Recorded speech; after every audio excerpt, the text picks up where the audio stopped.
I straightened my outfit, took a deep breath, and strolled into the dining room. The smell of roast chicken and rosemary potatoes filled the air, even though my stomach churned with terror. Tonight, I was going to be honest with Sarah. At last, Justin said, "There she is," with a nice demeanor. I entered with a flourish, and he immediately jumped up and dragged my chair out. I managed a weak smile and said, "I started to think you'd gotten lost in your closet again."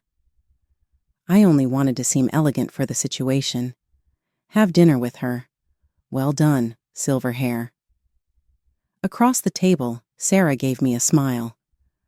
"Oh my goodness, you look amazing all the time, don't you?" My husband, Justin, gave me a big hug and said the cutest things when we sat down to supper. I couldn't help but be surprised at how flawless everything seemed. A warm glow spilled over Sarah's precious china from the flickering candlelight. He struck up a casual discussion about business and the latest stories going around town with Justin's mother. To an outsider, we must have looked like the ideal family. If only they knew. "Oh, Ashley, how sweet," I was thinking when Sarah said, "You haven't even touched your meal yet. Is everything in its proper place?" I dropped my fork, heart pounding. "Actually, there's something I need to tell you both." Justin's brow wrinkled in worry. "What is it, honey?" Taking a deep breath, I prepared myself. "I am unable to become a parent.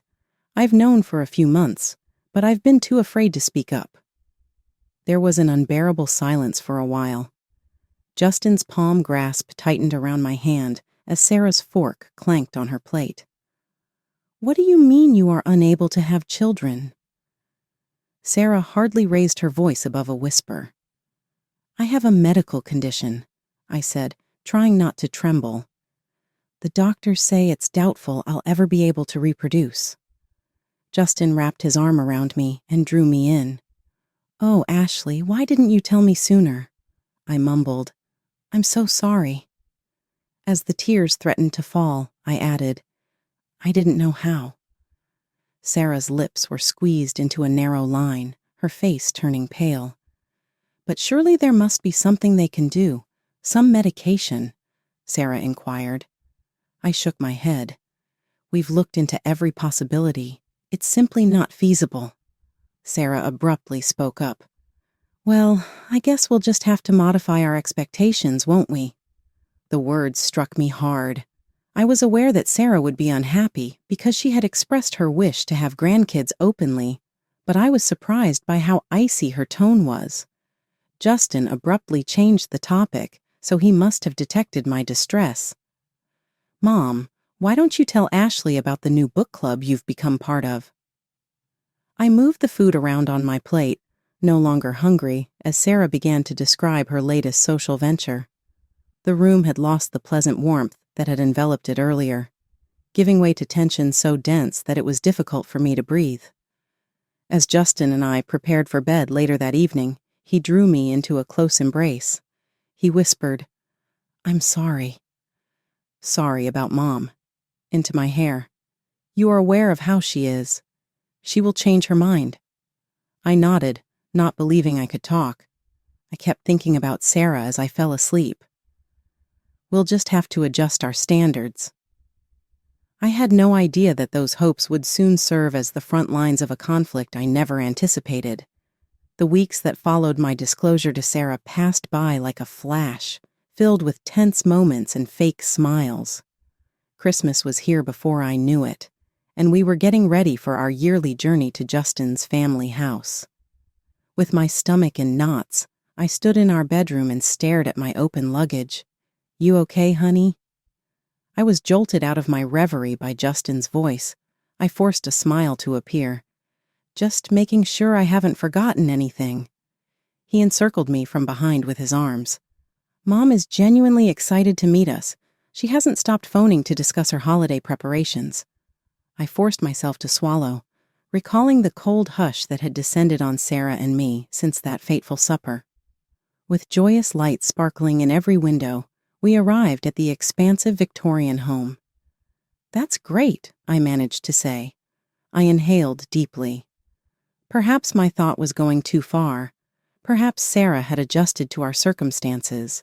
With her arms extended, the front door fluttered open, revealing her presence. My darlings, you're here at last.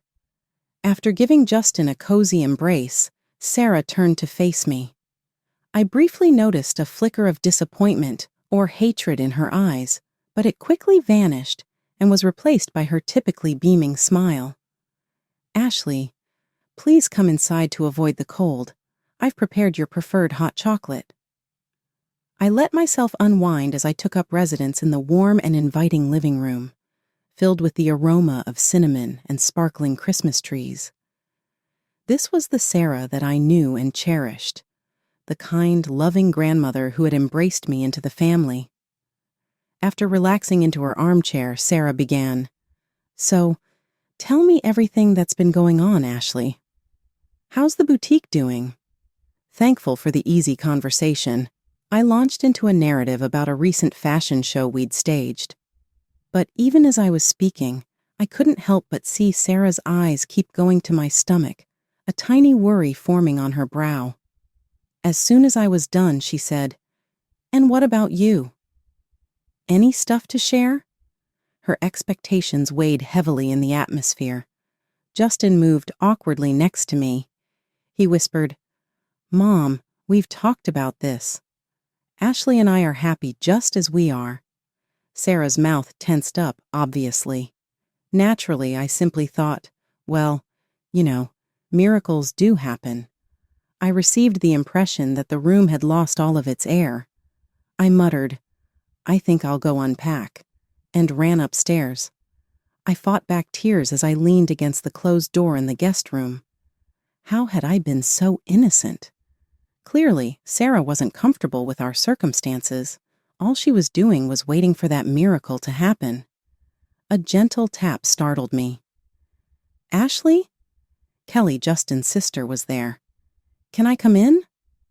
Feeling appreciative of her presence, I opened the door. Kelly had been a supporter all along. She grabbed me and said, "I overheard. Mom is acting absurdly. Keep her from getting to you." I fell back on the bed. I simply don't get it. She has always been incredibly tolerant and loving. It seems like everything has changed right now. Kelly sat next to me. Inside, Mom has always had this idealized notion of what our lives ought to be like. Though it's unfair, you've somewhat upended her universe. I didn't choose this.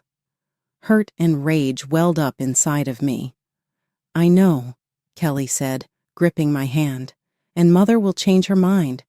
Perhaps prepare yourself for a rough Christmas ride." Kelly's voice floated up the stairs as if on cue. "Ashley, Justin, please come downstairs. I'm going to surprise you." Kelly and I looked at each other wearily.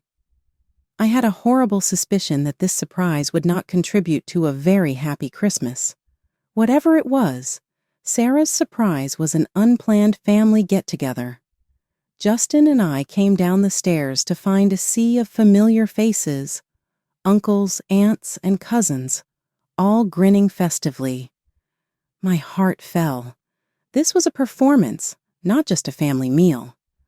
"There you are," chirped Sarah, leading the way into the living room. "Everyone's been waiting to see you." I forced a grin on my face and held Justin's hand tightly as we exchanged hugs, kisses, and the same old uncomfortable questions.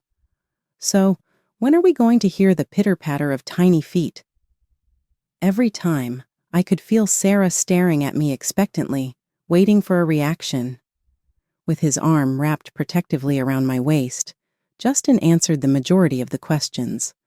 But as the evening went on, I could feel his discomfort level rising. Seeking solace in the kitchen, I withdrew myself. Aunt Claire caught me pouring myself a glass of wine. "Ashley, dear," I couldn't help but notice. "Well, you're not drinking the wine, are you?" she remarked, her voice brimming with fake concern and her eyes gleaming with anticipation. She left the question hanging. Sarah intervened before I could say anything more. Claire, please stop being so dumb. Ashley is surprised to find out. Remember that she isn't allowed to have kids." There was an unbearable silence for a while. Aunt Claire's countenance changed from enthusiasm to sympathy, and I just stood there, dumbfounded. Sarah's remarks, biting and piercing, lingered in the air. I muttered, "I need some air," as I pushed past them and out onto the rear porch. The chilly night air seemed like a slap to the face, but I liked it. I tried to stabilize myself by gripping the porch railing while tears stung my eyes. "Ashley," Justin said as he spoke behind me, "what took place? Are you all right?" I spun around, hurt and rage erupting inside of me. "Your mother," I growled. "She just announced to everyone that I can't have children like it's some sort of flaw." Justin got serious. "What did she do? I'll speak with her." "No," I interrupted him. "I'm finished, Justin. I can no longer handle this. The glances, the murmurs, the ongoing letdown. I can't handle it, even if I believed I could." I moved away from him as he reached for me. "Please, Ashley, Christmas is here. We'll work things out after the holiday. Let's just get through it." I gave a sour laugh. "Determine what? How do I win your mother over? How do I show her that I'm more than just a malfunctioning incubator? It's unfair." Justin objected. "Mom is devoted to you. She's simply finding it difficult to adjust." "Adjusting?" I echoed, astonished. "Justin, she's treating me like I've defeated her somehow. Like I'm a lesser woman because I can't give her grandchildren." At that moment, the rear door opened. Sarah stood with a worried expression on her face.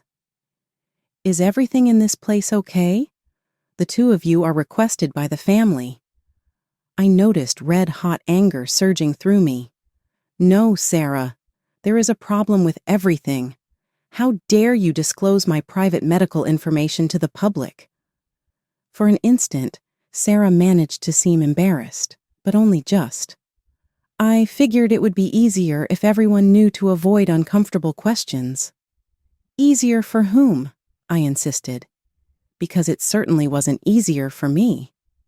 Justin moved to get in our way. "Mom, you weren't supposed to reveal that information. You have to apologize to Ashley." Sarah's face became stern. "I was only attempting to assist. Maybe Ashley isn't the right fit for this family after all if she can't take a little family gossip." The words struck me like a punch to the body. I turned to face Justin, ready for him to stand up for me, to correct his mother. However, he remained still, sandwiched between us. That was when I recognized the full extent of the rift that had developed between Sarah and me. And much worse, I knew how hopeless Justin's situation was. I stood there on that chilly porch, stuck between the cozy atmosphere of the family gathering inside and the harsh reality of my new role in this family, torn between his wife and his mother. I was aware that nothing would ever be the same. The weeks that followed that terrible Christmas were a haze of heated conversations and uncomfortable get-together meals. Justin attempted to mediate, but it seemed his attempts only exacerbated the situation. Sarah's hatred for me was no longer a secret and could not be disregarded. I eventually broke my silence one Sunday afternoon as Justin and I got ready for our monthly trip to Sarah's. Remarking in a scarcely audible voice, I said, "I can't do this anymore." Justin, halfway through tying his shirt, stopped. "What do you mean?" "These visits," I said. "The ongoing criticism. I'm not sure how to make your mother stop hating me." With a groan, Justin combed through his hair. "Ashley, she doesn't despise you. She's just having trouble adjusting." I replied, feeling a surge of rage inside me. Without my consent, she disclosed my medical situation to my whole family. She acts as though I'm broken. How difficult is that? In the nick of time, Justin's phone chimed. Pale in the face, he gazed at it. "It's Mom. She says she will be over shortly."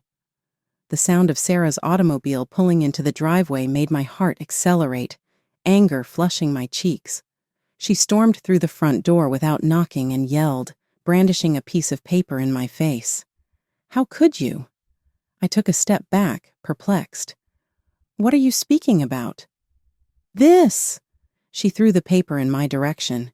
It was an adoption agency pamphlet. "When you left it at my place last week, I discovered this in your purse. Were you going to let us know that you were thinking about doing this?" Justin's gaze expanded. "Ashley, is this true?" I experienced a blurring of my universe. Yes, I had read the brochure and was interested in learning more about our possibilities, but I hadn't decided on anything, or even talked to Justin about it yet. I stumbled. I was just looking into it." Sarah cut me off. "Did you not consider how this would impact our family? Concerning how a non-blood child might fit into our family history?" Her comments struck me like a punch to the body. With incredulity, I repeated, "A child that isn't blood? Is that all that matters to you?" Justin moved to get in our way. "That's enough, Mom. I haven't made any decisions yet with Ashley." "But you're thinking about it," Sarah challenged. Justin pleaded, "Please consider what you're doing. Other choices include surrogacy or what?" I lost my temper. "The search for Justin a new wife who can give you the grandchildren you so badly want?" The space became quiet. Sarah's expression twisted into a mixture of astonishment and shame. Had I just happened to discover the truth? Justin glanced between us, his face hurt. "Mom, I think you should go." Tears clouded Sarah's eyes. "Justin, all I'm trying to do is keep our family safe. Are you blind to that?" I looked at Justin as she walked out, slamming the door behind her. "Were you aware of this?" I asked, regarding her fixation on having grandchildren. Seeming disoriented, he shook his head. "I knew she desired them, but I never thought." "God, Ashley, I'm so sorry." I collapsed onto the sofa, my head spinning. "Justin, what are we going to do? These days, the issue is more than simply kids. It's about your mother attempting to dictate how we live and make decisions." Justin took my hand and sat next to me. "We'll figure it out together." However, I could see the tension in his eyes. As I stared into them, he struggled to balance his allegiance to his mother and his love for me. I came to the realization that our marriage might not make it through this conflict. For the first time since this whole thing started, squeezing Justin's hand, I made my choice. "No," I firmly said. "I must take care of this on my own. It's time for me to speak with your mother in person, by myself." Heart thumping, I stood outside Sarah's house. It was important but also scary to face her alone.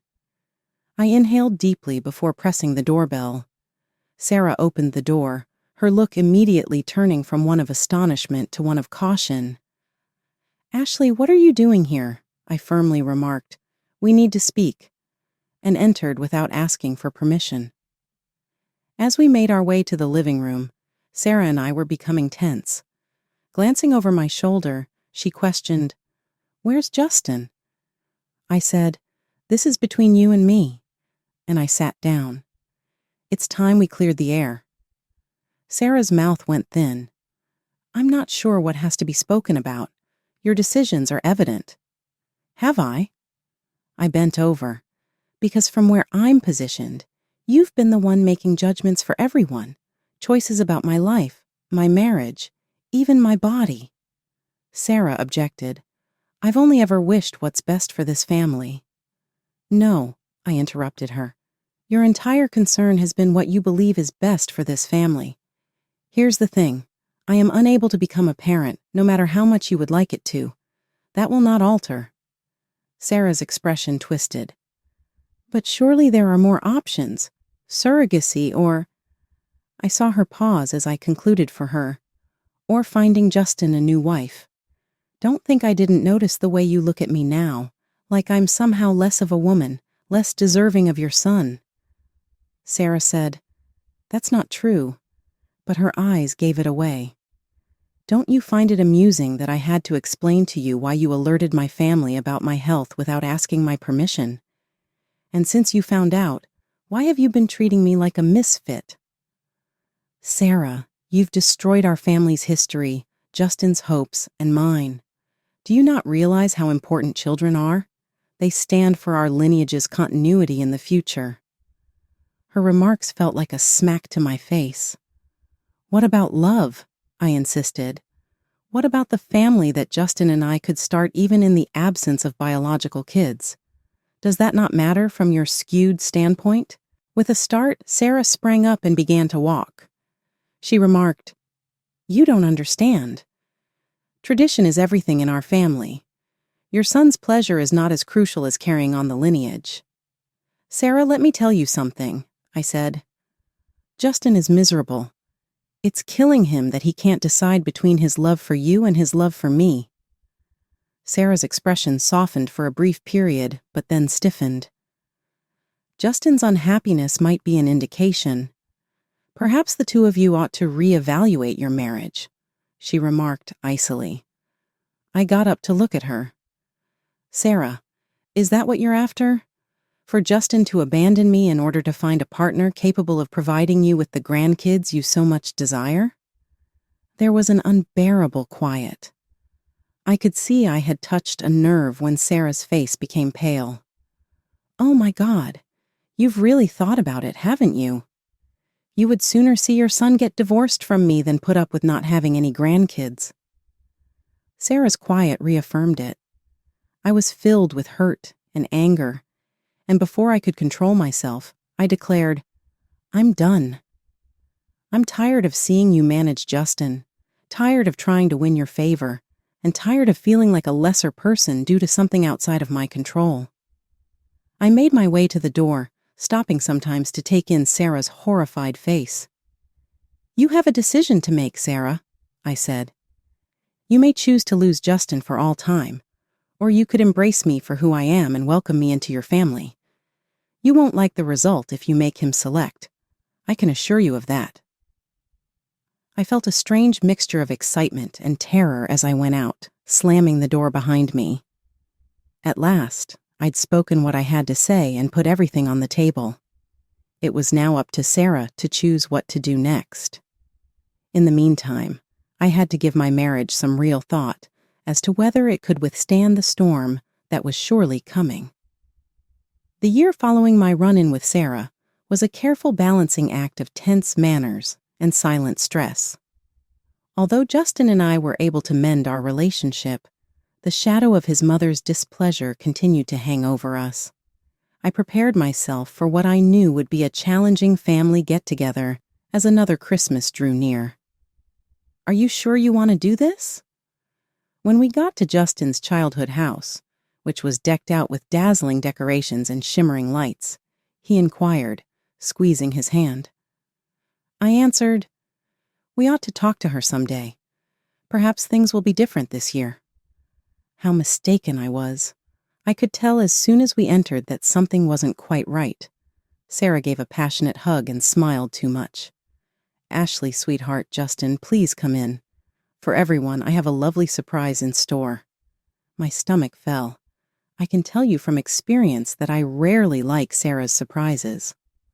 Upon entering the living room, I noticed a face I hadn't seen in a long time, Justin's ex-fiancée, Stephanie. She was sitting on the edge of the sofa, appearing as uneasy as I was. "What are you doing here?" Justin's voice was a mixture of bewilderment and amazement. Grinning, Sarah slapped her hands together. "Last week I ran into Stephanie at the grocery store. For the sake of nostalgia, I felt it would be wonderful to have her join us for Christmas." I could feel my face becoming paler. This was a calculated action, not an accident. As the night went on, Sarah's goals became brutally obvious. She gave Stephanie all of her attention, chatting away all the time about past experiences and private jokes that only she knew about. Her less than subtle remarks toward kids, however, were what really turned the knife. "Oh, Stephanie, you've always wanted a large family," Sarah exclaimed. "What number of kids do you currently have?" Stephanie moved in a nervous way. "To be honest, I have none." Sarah, however, continued, seemingly unaware or indifferent. "You know, Justin always talked about wanting at least 3. It's unfortunate that some people are unable to realize their aspirations." The room went silent, and I could feel all eyes on me, curious and pitying.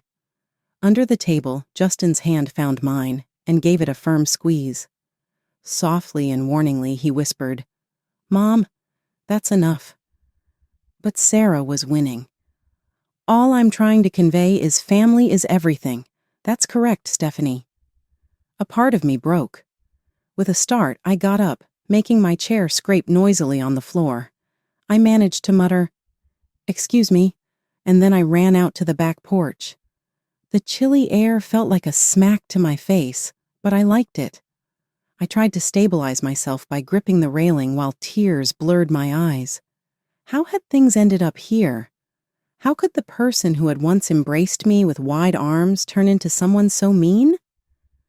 Behind me, I heard the door open. Ashley? That would be Stephanie. She moved to stand next to me and whispered, "I'm so sorry. I was unaware Sarah was organizing this." Had I been aware? I turned to look at her, and for the first time, I truly saw her. Her eyes were filled with sincere regret. "It's not your fault," I mutely said. Since she learned that I am incapable of having children, Sarah has been difficult. Stephanie's gaze expanded. "Oh, Ashley, I didn't realize. That's terrible." "And ironic," I said. In light of she faded off, but her message became clear to me. Taking into account what I inquired, Stephanie inhaled deeply. "Taking into account that I am also unable to conceive and never wanted children in the first place, Justin and I split up all those years ago in part because of this." The realization struck me like a lightning bolt. Sarah saw flaws in me as much as I did in her ideal daughter-in-law. I felt the gravity of the situation set in as I stood there, taking in all of this. I could hear arguments between Justin and Sarah coming from within. Though their tones were clearly tense, their words were muted. I realized at that very instant that this was the breaking point. For better or worse, what transpired next would decide our family's destiny. I inhaled deeply, straightened my shoulders, and moved to face the door. It was time to face the music, and perhaps permanently alter the song. Just as Stephanie shut the door behind me, I turned to face the living room once more. There was an obvious tension since Justin and Sarah were having a furious disagreement. "Mom, how could you do this?" Justin had a strained voice. "Bringing Stephanie here and attempting to control us in this way." Sarah's red face was a sign of outrage. "My only goal is to assist. Do you not see that Ashley is unable to provide you with the family you deserve?" When they realized we were back, the room went quiet. Taking a deep breath, I prepared myself for the task I knew I had to do. With a surprisingly calm voice, I remarked, "Sarah, your plan has backfired spectacularly." Sarah blinked, her wrath giving way to perplexity. "What are you discussing?" I gave Stephanie a gesture. "Why don't you tell her what you just told me? Tell everyone." Stephanie took a step forward, her chin held proudly. "Sarah, I'm likewise unable to become a parent. More significantly, I never desired them. That's one of the reasons Justin and I split up." If the scenario hadn't been so excruciating, Sarah's expression of disbelief would have been almost humorous. She fell backward onto the couch. "However, that isn't feasible. You've always expressed a desire for a large family because that's what you were hoping to hear," hushed Stephanie in response. "When I was younger, I tried to please everyone, but that wasn't authentically me." My strength was bolstered by the realization that Sarah's plan had failed. I looked at Sarah and said, "You see, Sarah, the daughter-in-law you've held up as the ideal is just as flawed as I am." Sarah's eyes flitted between us as she spoke with a hint of urgency. But there have to be more options, like surrogacy, Justin yelled. Stop it, frightening us all. He stood next to me and put his arm around my waist in a protective manner. This obsession with grandkids needs to stop right away. I silently begged Justin to let me handle this by putting my palm on his chest. He took a step back, nodding. Sarah, I need you to listen carefully, I said in a quiet, passionate voice. I have witnessed the extent of your treachery through your actions tonight.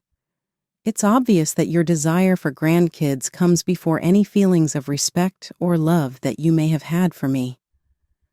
Sarah started to object, but I stopped her with a hand gesture. I firmly answered, No, it's my turn to speak. I've been trying to be the ideal daughter-in-law for years. I've done all in my power to win your approval and conform to your ideal of what this family ought to be, but I'm through. I'm done apologizing for things I can't control and feeling inadequate. With my voice becoming louder, I moved in closer to her. Sarah, you must realize that biology or bloodline do not define a family.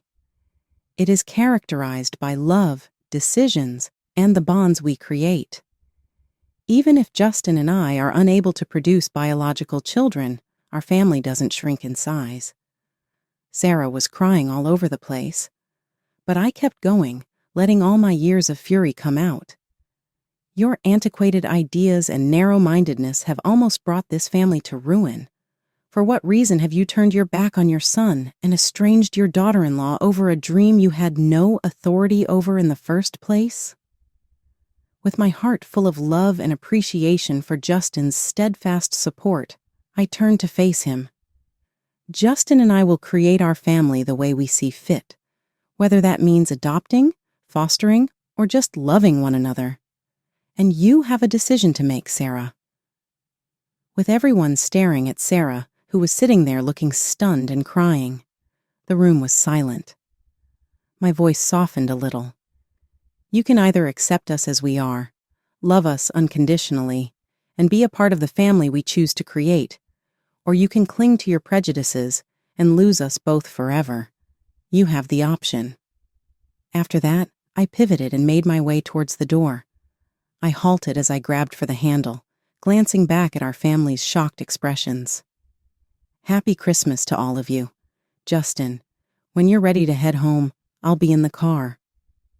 As I stepped outside into the chilly night air, I felt a burden lift. After that terrible Christmas night, I had finally mustered the courage to defend my marriage, my future, and myself. In the weeks that followed, the strained phone calls and uncomfortable silences made the days blend together. Justin and I sought solace in our house from the turmoil caused by family issues, but we were aware that this tense ceasefire would not endure indefinitely. Sarah called on a frigid Sunday morning, her voice scarcely audible above a whisper. Is it possible for us to speak? All of us? I looked at Justin, who seemed just as hopeful and nervous as I did. All right, I said. This afternoon? Come on over. I spent the hours carefully cleaning and re-cleaning our already beautiful living room. My heart skipped a beat when at last the doorbell rang. Sarah was standing in the doorway, looking older and smaller than I had ever seen her. The dominant mother had vanished, and in her place stood a woman humbled by her deeds. I appreciate you seeing me, she replied quietly. We took a seat in the living room, and there was a strange quiet. Sarah inhaled deeply. After that, I apologize to you both, she said, her voice faltering. What I did was not excusable. I've let my own expectations cloud my judgment of what really counts. Your happiness, you two together. Justin was tight next to me, prepared to protect me if needed, but I put a hand on his arm and asked him to keep quiet so his mother could talk. Tears were streaming from Sarah's eyes. These last weeks, Ashley, I've been thinking back on what you spoke about, family being more than simply blood. I've come to understand how incredibly wrong I was. From her handbag, she produced a stack of papers. I've been looking into fostering, adoption, and even helping underprivileged kids with charity work. I would be happy to assist you in any manner I can in starting your family, if that is okay with you." I couldn't contain my tears. This exceeded my wildest expectations. "Sarah," I started, but she stopped me with a raised hand. "Please allow me to conclude. I am aware that I have badly wounded you both and that I have a lot to make up for. I want to strive to be the mother and mother-in-law you both deserve, if that's okay with you." Justin spoke forward, his voice full of emotion.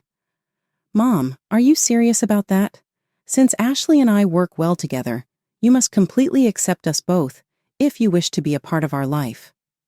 Sarah gave a forceful nod. "Yes, I do. I genuinely do. I've been foolishly sticking to my customs, but I wish to do differently. No matter how your family changes, I want to be a part of it." I inhaled deeply and looked at Justin. We had discussed this possibility, but I hesitated. Now that it was actually taking place, could we genuinely put our faith in her? But as I looked into Sarah's eyes, I saw real regret and an honest wish for things to be right. I understood that harboring grudges and hatred would not benefit us in the long run. I mutely responded, "Okay, we could attempt it. However, Sarah, you have to realize that this is your final opportunity. We're ready to go, but only under our conditions." With tears running down her cheeks, Sarah nodded. "I'm grateful. I'm grateful to you both. I swear I'll perform better." I felt a weight being lifted off my shoulders as we proceeded to talk about expectations and limits.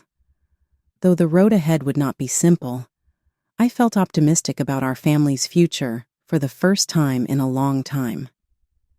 Justin drew me in close to him as we lay in bed later that night. He said, "You really amazed me today. I love you more and more every day because of your strength and forgiving nature." Curling into his arms, I felt a peace I hadn't felt in a long time. "Don't you think we'll be okay?" "Are we?" I whispered. After giving me a forehead kiss, Justin added, "More than okay, Ashley. We're going to design a fantastic life for ourselves." As I drifted off to sleep, I reflected on the journey we had traveled together. The pain, the challenges, the highs and lows, but also the love, the tenacity, and the rekindled hope for a better tomorrow. Our family might not look like the one Sarah had pictured, but it would still be ours, built on love, understanding, and the unbreakable bond between Justin and me. Is there anything more perfect than that, really? Not in my opinion.